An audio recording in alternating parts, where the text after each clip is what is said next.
quero cumprimentá-lo, dizer que é um grande prazer revê-lo e cumprimentá-lo pela coordenação desse debate, assim como cumprimentar o querido Fernando Guimarães, grande articulador desses encontros, né, que tem juntado pessoas que pensam diferente, que têm visões diferentes sobre vários temas, mas que têm compromisso com a democracia, com a Constituição e com a República, né?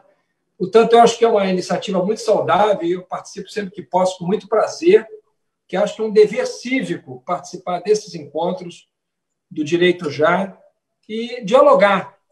Isso que o Brasil perdeu nos últimos anos, essa capacidade de diálogo, de que os diferentes se encontrem para trocar ideias sobre o futuro do país, sobre como construir pontes, o Direito Já tem conseguido fazer. Então, acho que é uma iniciativa muito saudável e, por isso, é sempre um prazer para mim participar. A Câmara, no ano passado, acho que teve uma atuação muito incisiva na pressão em cima do governo para que o governo avançasse na direção de medidas concretas. Fosse do ponto de vista orçamentário, fosse do ponto de vista da aquisição de vacinas, fosse do ponto de vista do apoio a estados e municípios, fosse do ponto de vista do apoio a empresas, da renegociação de contratos de trabalho. Basicamente, quase tudo isso, se não tudo isso, nasceu na Câmara dos Deputados, que tinha uma conformação um pouco mais crítica ao governo naquele ano. Nesse ano, eu tenho percebido um comportamento da Câmara mais alinhado ao governo. Eu diria que hoje a conformação da Câmara, a direção da Câmara, é uma direção mais governista, né? E, nesse sentido, me parece que tem deixado a desejar o funcionamento da Câmara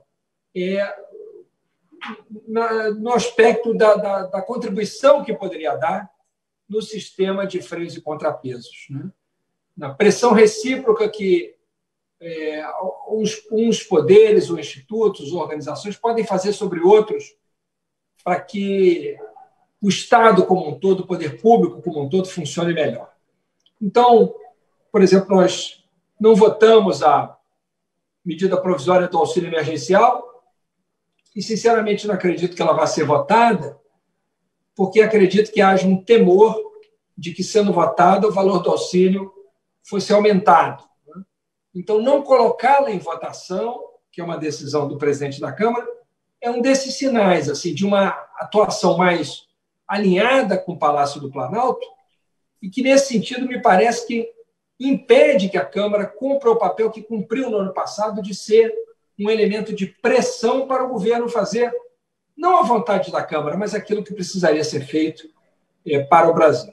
Então, aquela ideia de que uma Câmara mais próxima ao Planalto estabeleceria a harmonia entre os poderes e que essa harmonia, por si só, seria suficiente para fazer o Poder Executivo funcionar melhor, não está se verificando, justamente o contrário.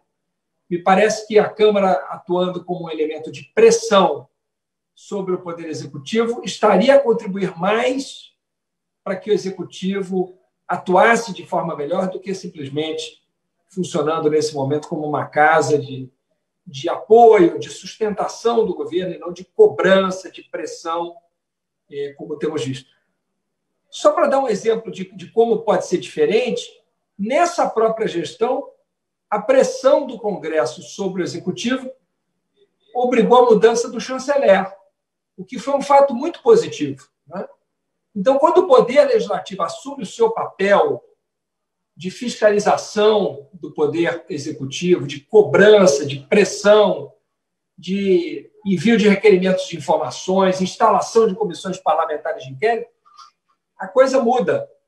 Mas quando o Poder Legislativo se comporta como um aliado do Poder Executivo, sem exercer a pressão que poderia, deixa-se a desejar.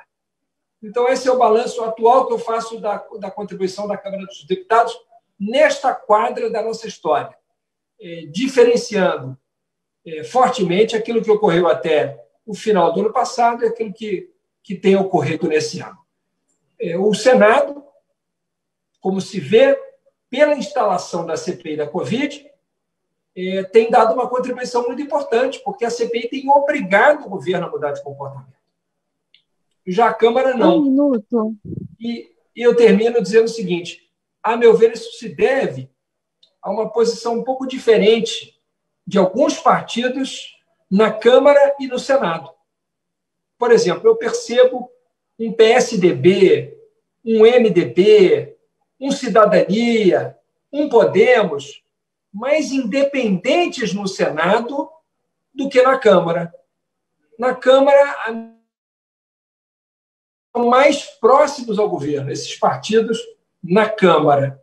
Já no Senado, eu percebo uma independência maior desses partidos. Isso tem dado, neste ano, nesta sessão legislativa, um espaço, digamos assim, para que o Senado exerça de forma mais feliz a cobrança e a pressão sobre o Poder Executivo para que ele faça o que deve fazer. Paro por aqui, já estourou meu tempo, muito obrigado pelo convite, eu espero que, de alguma forma, minhas palavras tenham servido aí para auxiliar na compreensão do papel da Câmara nesse momento no enfrentamento à Covid. Muito obrigado, Fernando.